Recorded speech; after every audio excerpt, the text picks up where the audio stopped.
के चलेंगे कि we will discuss rape shield laws generally भी, और कि उनका पर्पस क्या होता है, और डिफरेंट जो हमारे पाकिस्तान में की प्रोविजंस जो रेप शील्ड लॉज से रिलेटेड है उनको डिस्कस करेंगे, और फिर how they are relevant to women rights ये डिस्कस करेंगे। तो I hope you guys know कि Pakistan is ranked 145 out of 146 in the Gender Equality Index.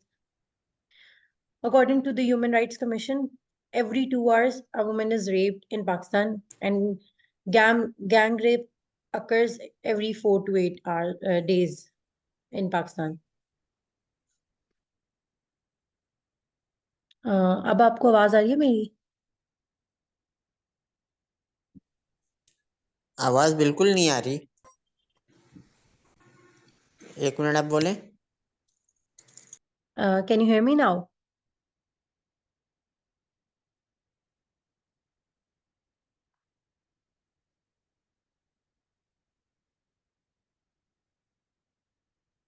Okay, तो हम ये बात कर रहे थे कि पाकिस्तान जो है, जब जेंडर इक्वालिटी इंडेक्स आता है बेसिकली इसमें ह्यूमन राइट्स कमीशन जो है वो डिफरेंट रिपोर्ट्स तैयार करती हैं हर कंट्री की, depending on how gender equality is prevalent in the society in the said country. So Pakistan is ranked 145 out of 146. Human rights commission ने ही जो है एक रिपोर्ट पब्लिश की थी जिसमें इट वाज सेड कि हर 2 घंटे में एक औरत का रेप होता है पाकिस्तान में, और हर 4 से 8 दिन बाद या 4 से 8 दिन में एक गैंग रेप का इंसिडेंट होता है। अब ये जो स्टैगरिंग स्टैटिस्टिक्स हैं ये हाईलाइट करते हैं कि why there is a need कि एक अर्जेंट लीगल प्रोटेक्शन या जस्टिस सिस्टम जो है इंट्रोड्यूस करवाया जाए। वहां पे रेप शील्ड लॉज जो होते हैं दे कम इनटू पिक्चर। व्हाई?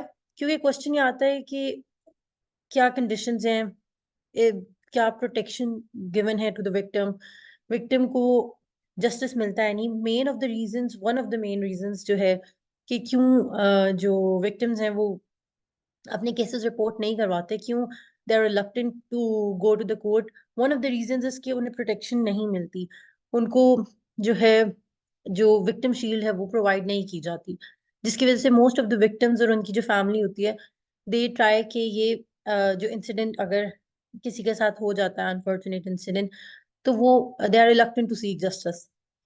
तो रेप शील्ड लॉज जो है वो बेसिकली इसीलिए इंट्रोड्यूस करवाए जाते हैं ताकि जो है एक विक्टिम्स या सर्वाइवर्स जो होते हैं रेप के उनको एक इनकरेजमेंट मिले कि the law is with them, या जो कोर्ट्स हैं they will provide them justice. तो हम लोग जनरली अब हम इसको in this presentation we will discuss कि व्हाई इट इज इम्पोर्टेंट कि रेप शील्ड लॉज होने क्यों चाहिए और पाकिस्तान में क्या की प्रोविजंस हैं इसकी। बस first of all we will discuss कि what type of rape incidents जो है वो पाकिस्तान में आकर करते हैं।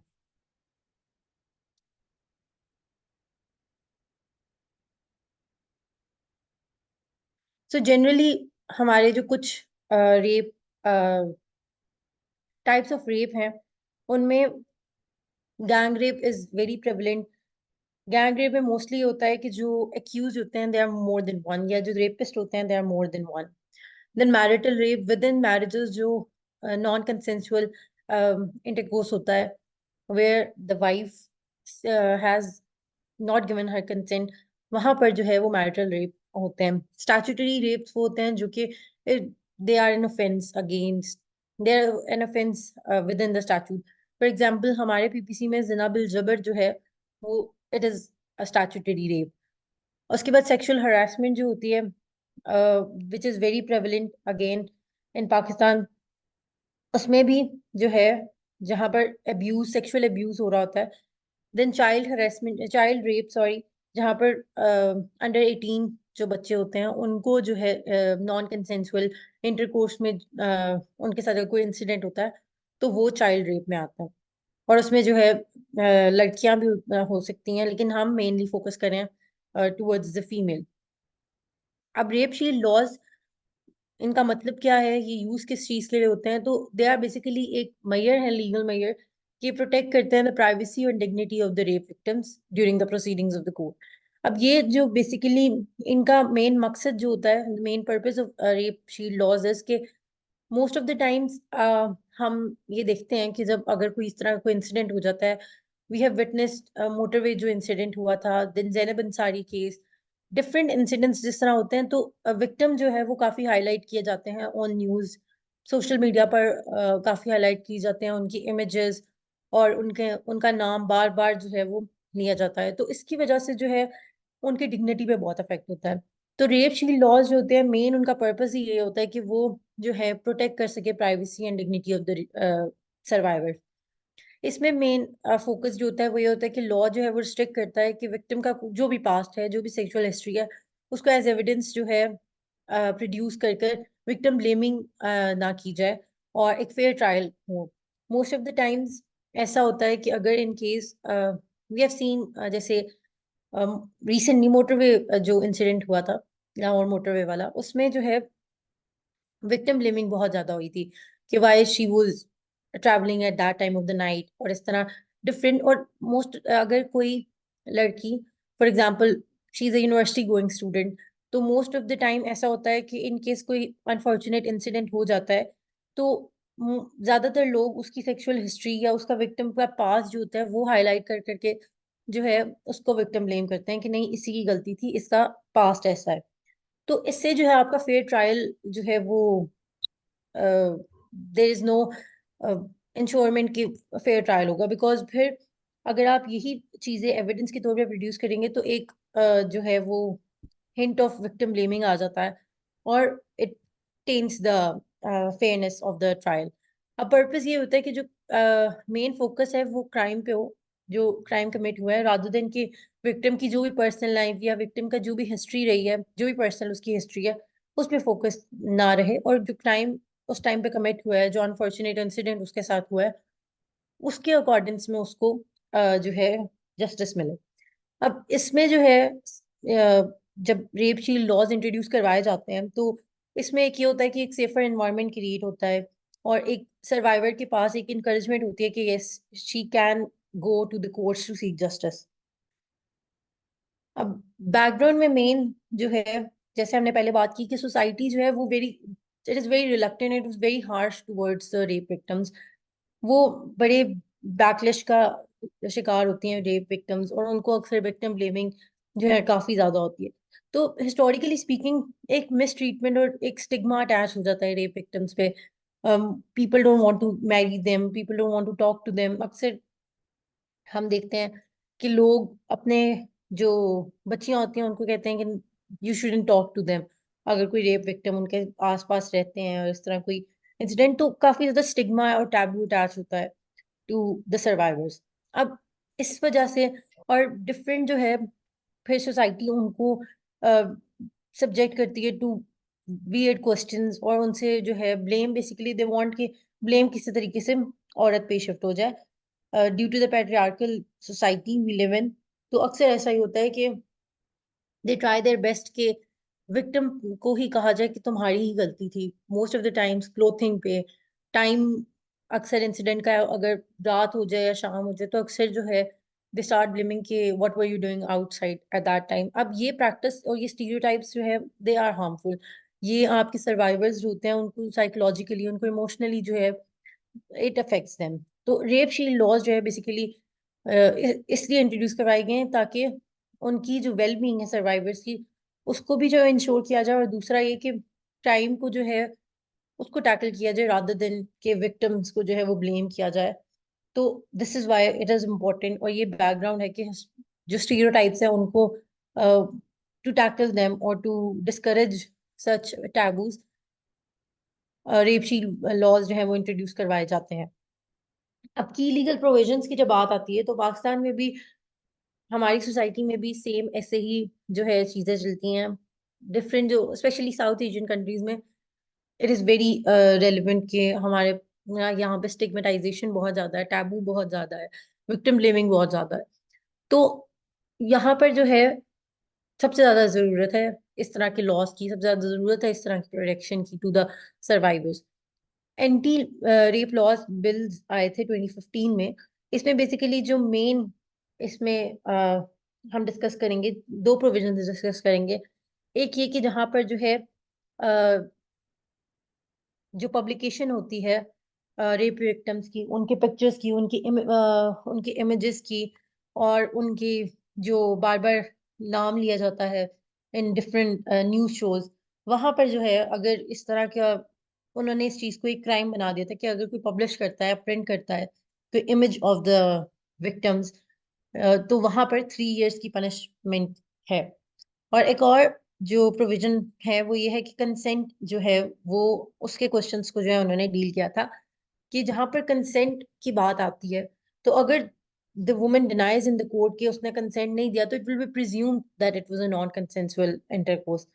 ये इसलिए इंपॉर्टेंट होता है क्योंकि प्रिजम्पशन, एक तो ये कि एक्यूजेशन जो है वो जो विक्टिम ब्लेमिंग है, देन अगेन उसको टैकल करती है।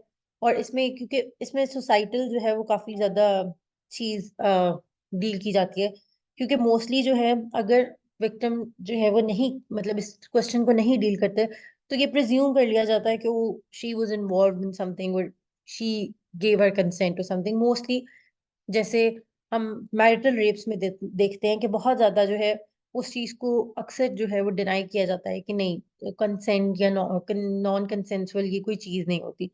तो ये जो प्रोविजन है, इट हेल्प्स कि एक प्रिज्यूमेबल नॉन कंसेंट जो है वो कोर्ट प्रिज्यूम कर लेती है। उसके बाद anti rape investigation and trial ordinance 2020 में आया था। इस प्रोविजंस में जो है, दे अगेन मेन जो उनका फोकस था वो था कि प्राइवेसी और डिग्निटी ऑफ द जो रेप विक्टिम है उसको प्रोटेक्ट किया जाए। अब इसमें जो है कुछ हम इसमें बात करते हैं कि क्या इंपॉर्टेंट की प्रोविजंस थी इस एक्ट में। तो इसमें मेन जो था, एक ये था कि जो है आइडेंटिटी ऑफ द विक्टिम जो है वो डिस्क्लोज ना की जाए। मोस्टली जो है क्लोज्ड प्रोसीडिंग्स जो है उन्होंने करवाना शुरू कर दी थी, जहां पर विक्टिम का नाम जो है वो डिस्क्लोज ना किया जाए, विक्टिम की आइडेंटिटी डिस्क्लोज ना हो, ताकि जो है अगेन उनकी प्राइवेसी और डिग्निटी को जो है वो इंश्योर किया जाए। सेकेंडली जो है,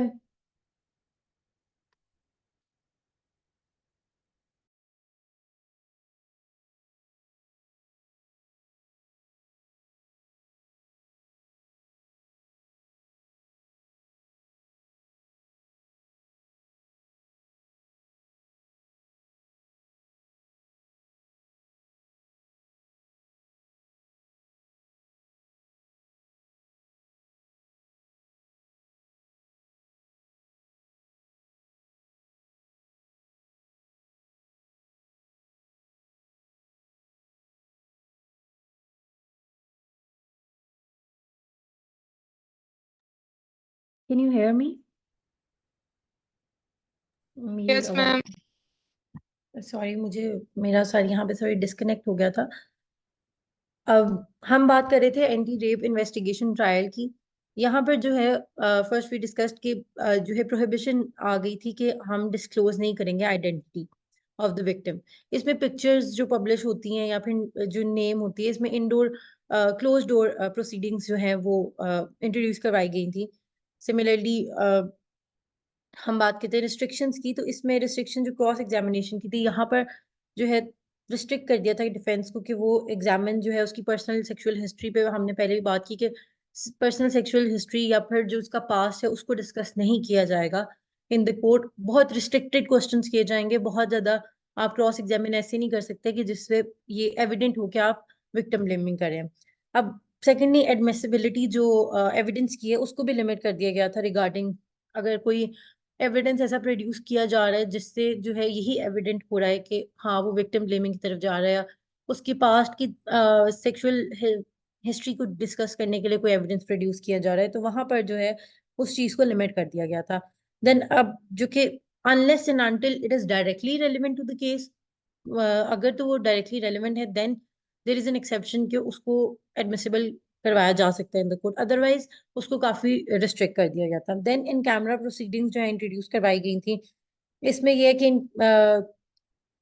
प्राइवेसी अगेन जो है वो इंश्योर करवाई गई थी, dignity of the rape victims. इसमें पब्लिक जो है वो they were not allowed to sit in the proceedings. Confidentiality of the victim और प्राइवेसी जो है वो उसको नजर में रखते हुए उन्होंने ये इन कैमरा प्रोसीडिंग्स इंट्रोड्यूस करवाई थी।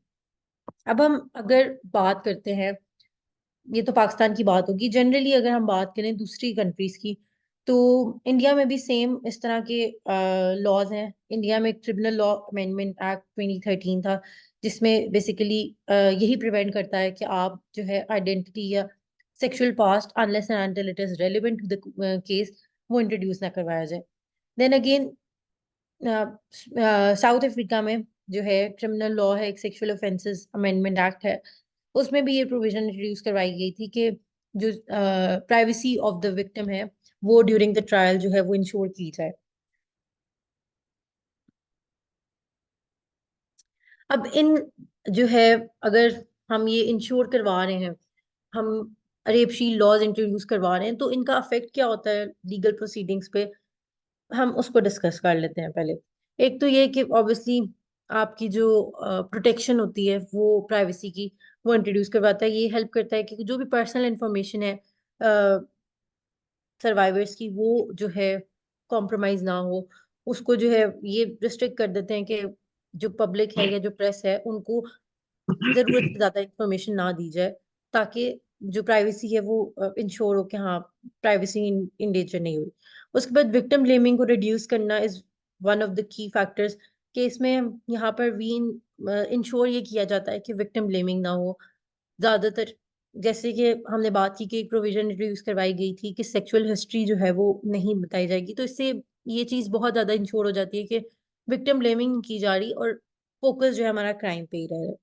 देन रिपोर्टिंग को इनकरेज करता है, जब जो है सर्वाइवर्स को ये देखेंगे कि हाँ हमारी जो है प्राइवेसी, हमारी जो डिग्निटी है उसको प्रोटेक्ट किया जा रहा है, विक्टिम ब्लेमिंग नहीं हो रही, सोसाइटी जो हमें सपोर्ट कर रही है इस चीज में, तो ज्यादा इंकरेजमेंट होगी रिपोर्टेड केसेस की। जो हमने शुरू में बात की ह्यूमन राइट्स कमीशन की जो रिपोर्ट की बात की कि हर 2 घंटे बाद एक औरत जो है वो रेप का शिकार होती है, उसमें जो है वो जो उन्होंने स्टैटिस्टिक्स निकाले हैं वो रिपोर्टेड केसेस है, और रिपोर्टेड केसेस बहुत कम है पाकिस्तान में, बिकॉज मोस्ट ऑफ द जो विक्टिम्स होते हैं दे आर रिलक्टेंट कि वो कोर्ट्स में जाएं और अपना केस रिपोर्ट करें।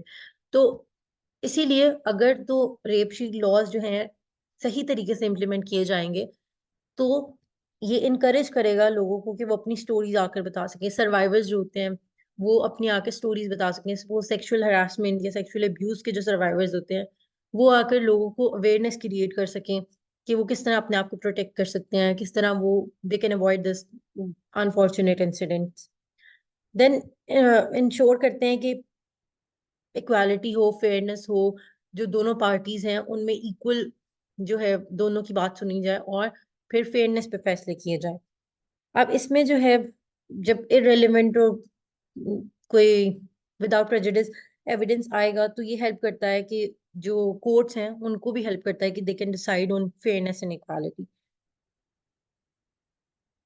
अब इसके अलावा भी हम लोग कह सकते हैं कि जो सोसाइटल चेंजेस होते हैं एटीट्यूड्स में, उसमें भी हेल्प करता है कि अगर तो ये रेप शील्ड लॉज इंट्रोड्यूस और सही तरीके से इम्प्लीमेंट किए जाएंगे, तो एक क्लियर मैसेज सेंड हो सकता है सोसाइटी को कि yes we are the law is with the victim, और आप जो है वो स्टिग्मा या टैबू अटैच नहीं कर सकते किसी भी रेप सर्वाइवर के साथ, और उनको कोई जो है दूसरी एलियन ट्रीट नहीं कर सकते हैं। They are part of the society and they should be treated fairly. Sorry. अब हम बात कर लें अगर जो लैंडमार्क जजमेंट्स हैं, लैंड या कुछ जो फेमस केसेस हैं। सबसे पहले one of the famous cases Mukhtara my case. She is one of the rape survivors जो कि हर स्टोरी इज इंस्पायरेशनल, और काफी रेप विक्टिम्स के लिए she is an inspiration. She was a gang rape survivor. उसका जस्टिस जो है वो, इस केस ने जो है basically it was highlighted internationally. Supreme court of Pakistan ने जो है वो जो एक्विटल था एक्यूज्ड का, उसको ओवरराइड किया था, और अल्टीमेटली उनकी कन्विक्शन हो गई थी। तो this case it was highlighted internationally, international media ने काफी इसको हाईलाइट किया था। She is an inspiration. Then again Shahida Parveen case आया था 2016 में, इसमें जो है फिजिकल रेजिस्टेंस जो है वो निगेट नहीं करती है। इसमें जो है बेसिकली ये बताया गया था कि अगर लैक ऑफ फिजिकल रेजिस्टेंस हो, अब मोस्ट ऑफ द टाइम्स हम जब बात करते हैं रेजिस्टेंस की, तो अब इट्स अ नोन फैक्ट कि जो फीमेल्स हैं they are physically weak than men. तो अगर we can not fight with them, अगर इस तरह का कोई केस होता है, if the female is not, she is, अगर वो हेल्दी नहीं है उस तरह, और जनरली भी, तो वो उस तरह फिजिकली रेजिस्ट नहीं कर सकती जिस तरह एक मेल जो है अपने आप को अपना तहफ़्फ़ुज़ कर सकता है। तो इस केस में ये बात कोर्ट ने ले डाउन की थी कि अगर कोई लैक ऑफ रेजिस्टेंस है जनरली, क्योंकि female are physically weak than men, तो इसमें ये नहीं कह सकते कि क्योंकि उसने रेजिस्ट नहीं किया therefore it doesn't constitute rape. तो it was a landmark judgement. इसमें जो है जो मिसकंसेप्शन है कि अगर उसने रेजिस्ट नहीं किया तो it's not rape, it's consensual, इस चीज को जो है डिफाई कर दिया था इस केस में। देन फरजाना परवीन केस आया था 2014 में। She was stoned to death by own family, एक ऑनर किलिंग का भी केस था। अब इसमें जो है हाईलाइट उन्होंने ज्यादा इसी बात को किया था कि अगर जो है, और जो ऑनर क्राइम है या पब्लिक आउटरीच है इन केसेस ऑफ रेप या इस तरह, तो उस चीज को उन्होंने डिनाई किया था कि दिस, ये एक स्टिग्मा है ना कि अगर someone is a rape victim, तो उसको जो है सोसाइटी या उसकी अपनी फैमिली जो है वो उसको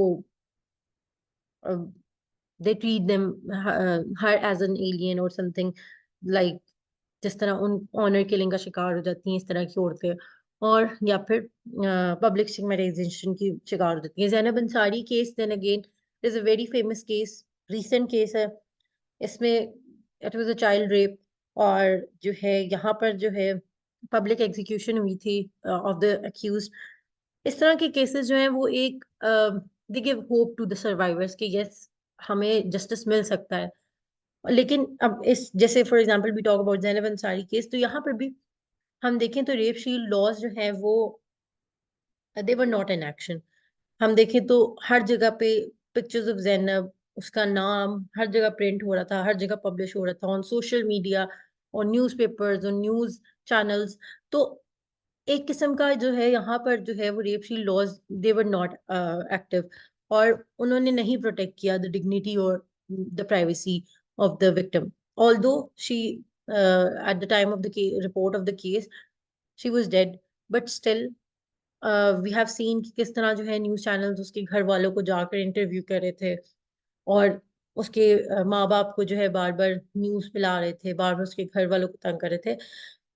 इमेजिनिंग कि एक फैमिली एक ट्रॉमा से गुजरी है और फिर भी अ, हमारी पब्लिक जो है उनको स्टिग्मेटाइजेशन के उसके बाप की गलती है, उसकी माँ की गलती है कि उसने नहीं देखा, इस तरह की जो टैबूज या इस तरह की जो लेबलिंग होती है, इस तरह की विक्टिम ब्लेमिंग होती है, ये जो है डिस्करेज करती है दूसरे विक्टिम्स को कि वो अपने केस रिपोर्ट करवाएं। जस्ट मतलब इन केस हम जैनब अंसारी वाला केस लेते हैं अगर, तो इमेजिनिंग कि ये जो सारा मीडिया ट्रायल हुआ था, सारा जो मीडिया ने इस चीज को हाईलाइट किया था, उनकी प्राइवेसी को इन्फ्रिंज किया था, तो if some victim of rape will see these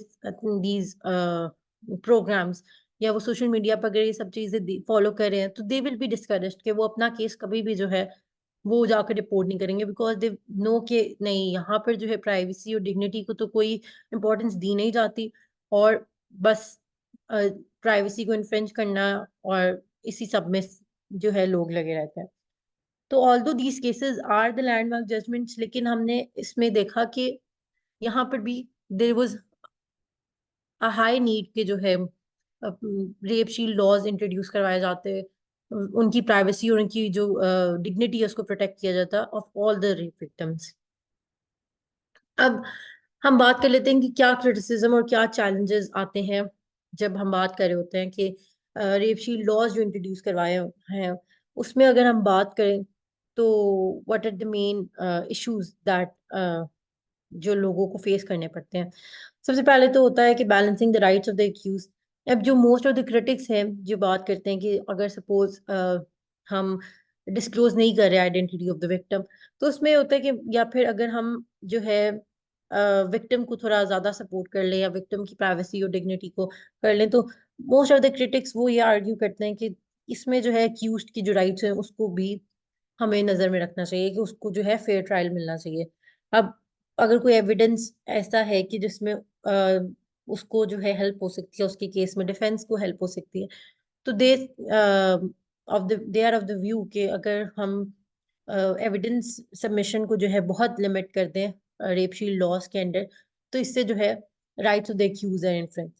अब अगेन बहुत कम ऐसे केसेस होते हैं जहाँ पे फॉल्स एक्यूजेशंस होती हैं रेप की, but they do exist.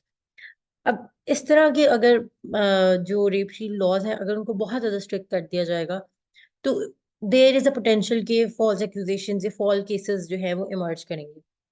Then again जो क्रेडिबिलिटी होती है वो अफेक्ट कर सकती है अनइंटेंशनली। विक्टिम की क्रेडिबिलिटी भी अफेक्ट हो सकती है अगर कोई एविडेंस ऐसा है जहां पर इट इज एन इम्प्रेशन के विक्टिम जो है उनका भी कोई रोल है इस इंसिडेंट में, तो वहां पर अगर वो एविडेंस जो है वो they are submission of such evidence is limited, तो वहां पर क्रेडिबिलिटी जो है वो काफी इफेक्ट होती है। अब देर इज अ नीड कि हम जो है रेप शील्ड लॉस को जो है वो केस टू केस इवेलुएट किया जाए कि कहाँ पर जो है कितनी ज्यादा फ्लेक्सिबिलिटी हो सकती है इन रेप शील्ड लॉज में।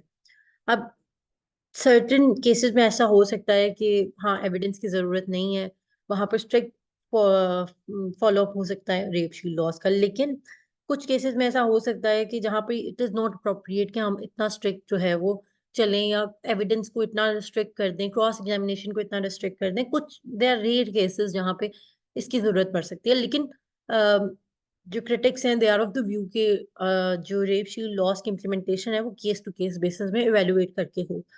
देन अगेन जब इनकंसिस्टेंसी आ जाती है केस इम्प्लीमेंटेशन में, तो फिर ये होता है कि एक लैक ऑफ यूनिफॉर्मिटी एग्जिस्ट करती है और अनइक्वल ट्रीटमेंट जो है वो it can create an unequal treatment, it can create an unfair environment for both the victim and the defendant. और एक इससे ये होता है कि फिर देन अगेन रिलक्टेंस आ जाती है for reporting of the cases. जो सर्वाइवर्स हैं वो रिलक्टेंट हो जाते हैं टू रिपोर्ट द केस, या फिर अगर उन्हें पता चल जाए कि अनइक्वल प्रोटेक्शन है, तो अगेन जो level level of the privacy या लेवल ऑफ द रिस्ट्रिक्शंस होती है वो जो है उनको जो है डिस्करेज कर सकते हैं। एंड देन अगेन अगर जो ये लॉज हैं उनको सही तरीके से हम इम्प्लीमेंट नहीं करते हैं, अगर उनकी सही इम्प्लीमेंटेशन नहीं होती, तो फिर रीविक्टिमाइजेशन हो सकती है जनरली, और डिटरेंस ऑब्वियसली क्रिएट होती है फ्रॉम रिपोर्टिंग के जो विक्टिम्स हैं दे आर डिटरेंट कि वो ना रिपोर्ट करें, बिकॉज अगेन उनकी प्राइवेसी उनकी इंफॉर्मेशन जो है इन्फ्लुएंस हो रही होती है। एट द सेम टाइम उनकी वेल बीइंग भी अफेक्ट होती है। और case of false as I said कि बहुत रेयर केसेस हमने देखे हैं जहां पर फॉल्स एक्यूजेशन के केसेस आ सकें। तो इन केस अगर कोई फॉल्स एक्यूजेशन का केस हो भी, तो वहां पर जो है वो हो सकता है कि जो ऑफेंडर है या जो अक्यूज्ड है, even if he is innocent, उसका जो है it can undermine the trust in the legal process. अब जब हमने बात कर ली है कि क्या की प्रोविजंस हैं, what is rape shield laws, उनकी क्या इफेक्ट्स होते हैं, उनकी क्या चैलेंजेस हैं, तो हमारा टॉपिक जो है rape shield laws and women rights है। विल टॉक अबाउट कि how rape shield laws are relevant या are related to women rights. Generally जब हम रेप लॉस की बात करते हैं, रेप शील्ड लॉस की बात करते हैं, प्रोटेक्शन ऑफ द विक्टिम की बात करते हैं, प्रोटेक्शन ऑफ द सर्वाइवर्स, यहाँ पर हम विक्टिम जो है सिर्फ अभी औरतों को या फिर छोटी बच्चियों जो इस अनफॉर्चुनेट इंसिडेंट का शिकार होती हैं, हम उनकी बात करें। तो मोस्ट ऑफ द टाइम जब हम इस तरह के इंट्रोड्यूस होते हैं लॉज, तो वुमेन राइट्स जो है वो एक तरीके से उनको जो है इनकरेजमेंट मिलती है, या उनके लिए ही ये रेप लॉज इंट्रोड्यूस करवाए जाते हैं। First of all women autonomy is एक चीज होती है कि अगर जो है विक्टिम को ये इंश्योरमेंट दी जा रही है, उसको ये इनकरेजमेंट है, उसको ये प्रोटेक्शन प्रोवाइडेड है, तो they are autonomous to make the decision कि yes we should report this case, we should fight for our own rights. एक जेंडर इक्वालिटी और फेयरनेस जो है वो क्रिएट होती है। दे नो कि अगर हम भी जाएंगे तो जिस तरह मेल पार्ट ऑफ सोसाइटी को जस्टिस मिलता है उस तरह हमें भी मिलेगा। एक फेयर ट्रायल होगा, फेयरनेस पे फैसले होंगे, इंकरेजमेंट मिलती है फॉर रिपोर्टिंग केसेस। अगर कोई सेक्सुअल हरासमेंट का, कोई सेक्सुअल असॉल्ट का, कोई अ, जो कि इवन इफ रेप नहीं भी कॉन्स्टिट्यूट होता, हम जब पीपीसी में पढ़ते हैं तो different types of rape, right, हम सेक्सुअल असॉल्ट के बारे में पढ़ते हैं, सेक्सुअल हरासमेंट के बारे में पढ़ते हैं, देन रेप। ऑल्दो के अगर even if it doesn't constitute rape, अगर जो है वो रेप के डेफिनेशन के अंदर नहीं भी आता तो स्टिल इट्स एन ऑफेंस। तो इवन अगर कोई बहुत अनफॉर्चुनेट इंसिडेंट होता है, हमने अक्सर हरासमेंट एट वर्क प्लेस होती है, पब्लिक में हरासमेंट, सेक्सुअल असॉल्ट का अक्सर केसेस होते हैं, तो इस तरह के लॉज जो हैं वो इनकरेज करते हैं औरतों को कि वो अपने राइट्स के लिए लड़ सकें, वो अपने लिए जस्टिस सी कर सकें। तो एक इनकरेजमेंट होती है। देन पब्लिक एटीट्यूड चेंज होता है जब इस तरह के लॉज आते हैं, जब वो देखते हैं कि the law is protecting the victim, वो उनको विक्टिम ब्लेम नहीं करे बल्कि उनको जो है उनके राइट्स प्रोवाइड करें, उनको एक फेयर ट्रायल प्रोवाइड करें, उनको जस्टिस दे रहे हैं। तो वहां पे जो है एटीट्यूड चेंज हो जाता है सोसाइटी का भी। दे डोंट ब्लेम देम उस तरह। और वो अब हम अगर देखें मुख्तारा माई वाला जिस तरह का केस है, तो जब द सोसाइटी सी के इस तरह के केसेस में किस तरह जो है द सुप्रीम कोर्ट या द हायर कोर्ट्स उस वो किस तरह जो है उस विक्टिम की जो है वो प्रोटेक्शन कर रहे हैं, उस विक्टिम को जो है उसके राइट्स दिला रहे हैं। तो उस in such cases we see, suppose Mukhtara Mai वाला जिस तरह हम केस की बात करें, तो people see her as an inspiration, people see her as a survivor, not a victim. तो एक सोसाइटी का एटीट्यूड, सोसाइटी का जो स्टिग्मेटाइजेशन है वो कम हो जाती है। देन सर्वाइवर्स जो हैं वो एम्पावर होते हैं। हम देखते हैं कि जहां पर जो है अगेन जैसे मुख्तारा माई वाला केस है, तो इस तरह के केसेस में फिर जो सर्वाइवर्स होते हैं दे आर मोर एम्पावर्ड कि वो अपनी आके स्टोरीज बता सकें, वो दूसरों को इनकरेज कर सकें कि ओके, हम अगर जस्टिस ले सकते हैं तो you can also get justice, you can also get fair treatment from the law. तो रेप लॉज जो है they are directly proportional to women rights. Direct जहां रेप शील लॉज होंगे, it means that women rights are insured, it means that there is 100% chance कि women rights जो हैं they won't be infringed. तो this is why rape shield laws are very important. जब हम बात करते हैं वुमेन राइट्स की, तो ये इन सच केसेस, जब रेप की केसेस में हम बात कर रहे होते हैं वुमेन राइट्स की, तो इट इज वेरी इंपॉर्टेंट कि प्राइवेसी, उनकी डिग्निटी, उनकी जो इंफॉर्मेशन है, उनकी पर्सनल आइडेंटिटी है, उसको प्रोटेक्ट किया जाए। हैविंग सेड दैट, अब जो है हम towards the end of the lecture आ जाते हैं। अगेन कुछ जो है ऑर्गेनाइजेशंस हैं, as I have discussed in previous lectures के ऑर्गेनाइजेशंस जानना बड़ी ज़रूरी बात होती है कि हमें पता हो कि अगर हमें कभी हेल्प की ज़रूरत हो तो वेयर टू कॉन्टैक्ट देम। तो first of all war against rape, as the name suggests, this organization work for violence against women। ये प्रोटेक्ट करते हैं, ये प्रोवाइड करते हैं legal help to the rape victims, rape survivor, या generally जो violence against women होता है उन ऑफेंसेस में जो है this organisation plays a very important role. Then डिप्लिक स्माइल अगेन फाउंडेशन है, ये जो है लाहौर बेस्ड फाउंडेशन है। ये बेसिकली जो विक्टिम्स हैं, जो कि बेसिकली एसिड अटैक्स के विक्टिम्स होते हैं या फिर वायलेंस अटैक्स के विक्टिम्स होते हैं, उनको जो है काफी हेल्प करते हैं और उनके लिए सपोर्ट प्रोवाइड करते हैं, लीगल एंड जनरली भी सपोर्ट, फाइनेंशियल भी अगर उन्हें कोई सपोर्ट चाहिए तो they do help. Then alliance against sexual harassment, ये इस्लामाबाद की एनजीओ है। ये basically sexual harassment, gender discrimination की टुवर्ड्स वर्क करता है। और इनका भी मेन रोल यही है कि ये जो भी वायलेंस अगेंस्ट वुमेन है या उनका वेलफेयर है उनको प्रोटेक्ट कर सके। Then we have GFO, gender friendly organisation. इनका भी, ये भी इस्लामाबाद बेस्ड ऑर्गेनाइजेशन है। ये सेक्सुअल हरासमेंट वॉच इनका आगे से एक ब्रांच कह सकते हैं या पार्ट ऑफ द ऑर्गेनाइजेशन है, जो कि basically sexual harassment at work place या जो रेप केसेस होते हैं उनमें लीगल एड प्रोवाइड करते हैं और फाइनेंशियल और इमोशनल एड जो भी ज़रूरी होती है वो विक्टिम्स को प्रोवाइड करते हैं। तो these are few organization, there are many organizations जो वर्क कर रही हैं। हमने लास्ट टाइम डिस्कस किया था, औरत फाउंडेशन है, इस तरह जो है सच एक फाउंडेशन है। तो देयर आर डिफरेंट ऑर्गेनाइजेशंस जो कि they are working towards violence against women, और वो इस तरह के विक्टिम्स को जो कि जिनको उनके पास लैक ऑफ रिसोर्सेज हो सकती हैं, lack of support from the family हो सकते हैं, तो दे प्रोटेक्ट देम, और वो उनको एड प्रोवाइड करते हैं, फाइनेंशियल हेल्प भी। हैविंग सेड दैट, ये मेरा the lecture ends here.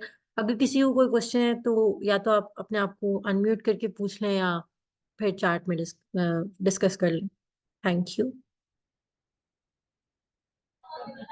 Madam, sorry for repeating, would you like to define in immediately intro of the rate? Sorry, can you repeat your Hel- question? Yes, madam, sorry for repeating you, would you like to define only intro of rape immediately? आप message type कर सकते हैं अगर chat में, या आप क्या question Okay, पूछ madam. रहे हैं। Okay, madam. Okay, I am trying.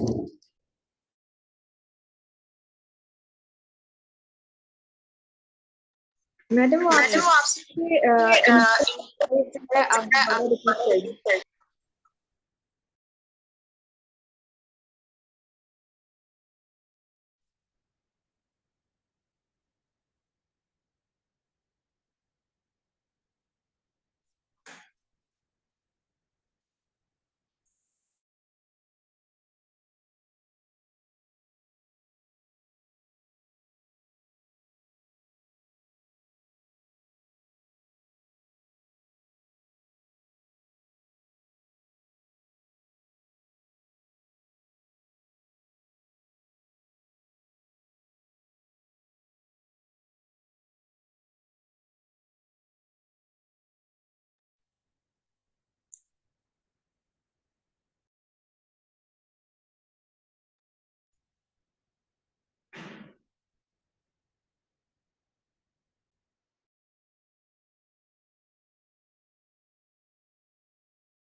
अगर आप मुझे बता दो कि आप मुझसे जनरली पूछ रहे हो रेप के बारे में, या फिर यू वांट कि मैं जो लेक्चर का इंट्रोडक्शन था वो।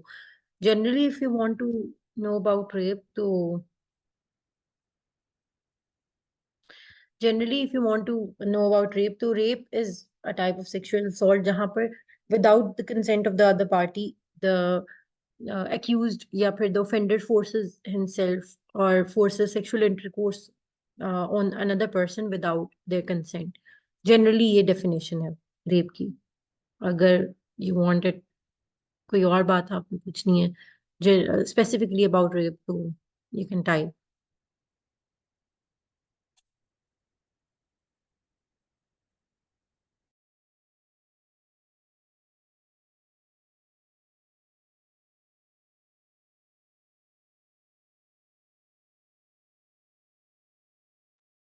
जी, जनरली तो रेप जो है वो सेक्सुअल असॉल्ट की ही टाइप होती है, जिसमें बेसिकली एक पार्टी जो ऑफेंडर होता है, दे forcefully they force themselves on another party without their consent. Forceful sexual intercourse जो होता है without the consent of the other party, उसको रेप जो है कंसिडर किया जाता है। जनरली यही डेफिनेशन है। और हमारा जो टॉपिक था उसमें हम लोग रेप शील्ड लॉज की बात कर रहे थे। अब रेप शील्ड लॉज जो है वो बेसिकली इंट्रोड्यूस इसलिए करवाए जाते हैं कि जो विक्टिम्स हैं उनको प्रोटेक्ट किया जाए, उनकी प्राइवेसी को, और उनकी जो है जो विक्टिमाइजेशन होती है वो उससे जो है उसको डिस्करेज किया जाए। तो हमारा जो टॉपिक था वो रेप शील्ड लॉस था।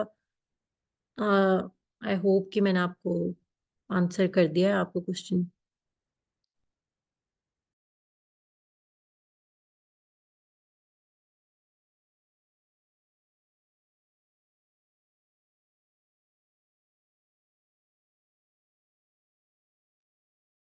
If there is any other question, तो आप लोग पूछ सकते हैं.